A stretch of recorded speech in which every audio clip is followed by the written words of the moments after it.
हम भारत सरकार के संशोधन बिल का खुल्लम खुल्ला हिमायत करते हैं, समर्थन करते हैं। मैं दावे से कहता हूँ कि अगर वक्फ की ज़मीन और जायदाद से आमदनी मुसलमानों पर ख़र्च की जाए तो पूरे भारत से एक मुसलमान भी भीख मांगता हुआ आपको नज़र नहीं आएगा।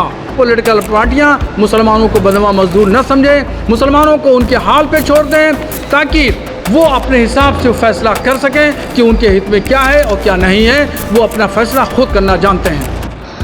नमस्कार, मैं हूं प्रीति कोहली और आप देख रहे हैं अमृत विचार। उत्तर प्रदेश के जिला बरेली में आला हजरत इमाम अहमद रज़ा खां का 3 दिवसीय उर्स शान शौकत के साथ मनाया जा रहा है। इस मौके में ऑल इंडिया मुस्लिम जमात के राष्ट्रीय अध्यक्ष मौलाना शाहुद्दीन रज़वी मुस्लिम एजेंडा जारी किया गया है। आइए जानते हैं अध्यक्ष मौलाना शाहुद्दीन रज़वी का क्या कहना है इसमें। आज जो मुस्लिम एजेंडा जारी किया है इसके बारे में थोड़ी जानकारी दीजिए। आला हजरत का उर्स का पहला दिन है और इस उर्स के पहले के दिन तमाम उलमाए किराम इकट्ठा हुए और इन्होंने भारत के तमाम मुस्लिम मसाइल पर विस्तार से चर्चा की और चर्चा करने के बाद में ये मुस्लिम एजेंडा पॉइंट आउट किया। इसमें हुकूमत, मुसलमान और पॉलिटिकल पार्टियां सबको हिदायतें दी गई हैं, एडवाइजरी जारी की गई है कि किस तरह काम करना है। सबसे पहली बात यह है कि भारत सरकार ने वक्फ संशोधन बिल पार्लियामेंट में पेश किया। हम भारत सरकार के संशोधन बिल का खुल्लम खुल्ला हिमायत करते हैं, समर्थन करते हैं। इस वजह से कि वक्फ की जो संपत्तियां हैं वो हमारे बुज़ुर्गों की संपत्तियां हैं। हमारे बाप दादाओं ने वक्फ किया है। वक्फ जो है हमारे बाप दादाओं का है, तो इस पर भू माफिया के लोगों ने कब्ज़ा कर लिया है। तो इसकी जो आमदनी है, ये आमदनी गरीब मुसलमानों पर ख़र्चा की जानी चाहिए। मस्जिदों के रख रखाव, मदरसों के रख रखाव, मस्जिद के इमाम के, मौज़िन की तनख्वाहें इसे दी जाना चाहिए। मैं दावे से कहता हूँ कि अगर वक्फ की ज़मीन और जायदाद से आमदनी मुसलमानों पर ख़र्च की जाए तो पूरे भारत से एक मुसलमान भी भीख मांगता हुआ आपको नज़र नहीं आएगा। मुसलमानों की गुर्बत हिंदुस्तान से ख़त्म हो जाएगी। तो दूर कैसे होगी? क्या जो सरकार वक्फ का जो नया वो बिल लेके आई है उसमें क्या चीज़ें आप देख रहे हैं कि इससे फ़ायदा होगा?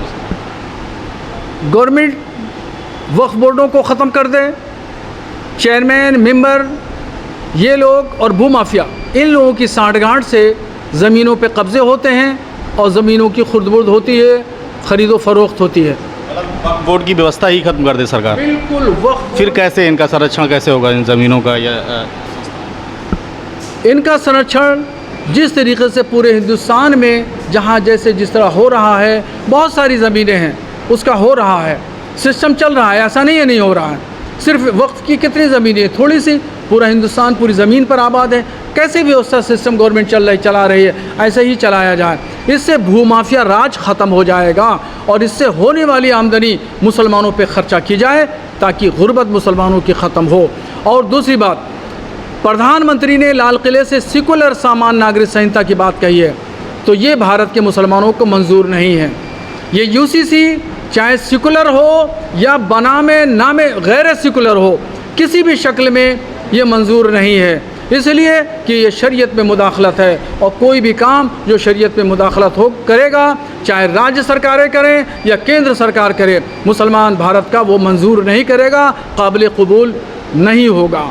और इसके अलावा पैगम्बर इस्लाम सल्लल्लाहु ताला अलैहि वसल्लम पर केंद्र सरकार बिल लेकर के आए, राज्य सरकारें अपनी विधानसभाओं में बिल पेश करें ताकि जो भारत में जगह जगह अलग अलग हिस्सों में कुछ असामाजिक तत्व पैगम्बर इस्लाम की शान में गुस्ताखी करते हैं, वो गुस्ताखी बंद हो। जब बिल आएगा, कानून बनेगा, तो इस कानून की धाराओं में गिरफ्तारियां होंगी।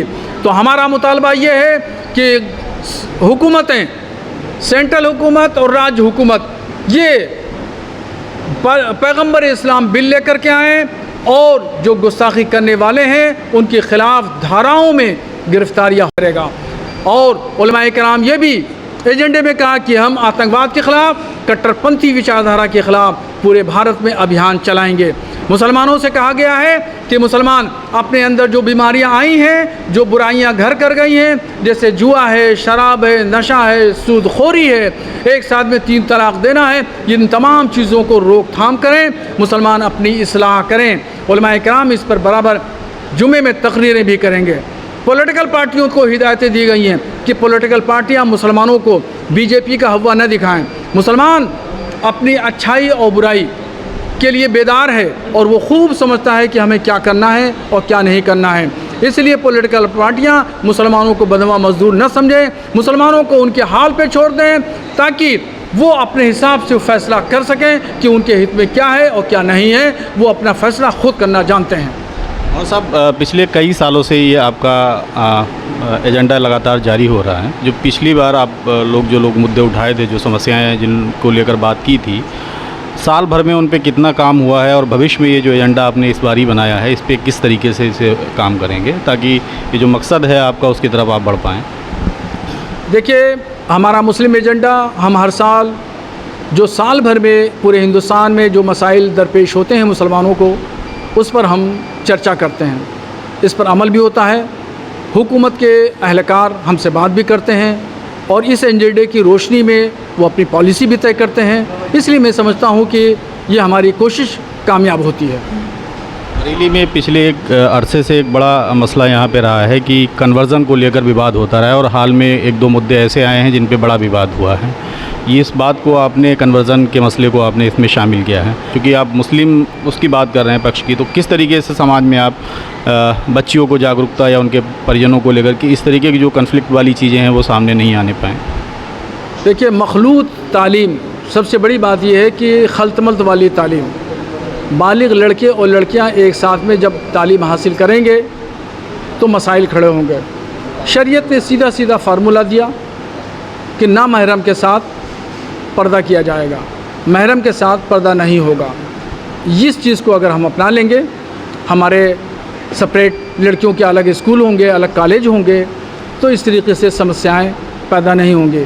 इस मुस्लिम एजेंडे में ये बात पॉइंट आउट की गई है और इस सिलसिले में हमारा मुस्लिम जमात काम कर रही है और बेदारी की मुहिम चला रही है। घर घर जा कर के हम लोगों को समझाते हैं और बताते हैं और इसको और बड़े पैमाने पे किया जाएगा। और कोई ख़ास पैगाम जो इस उर्स रज़वी के मन से आप देना चाहेंगे?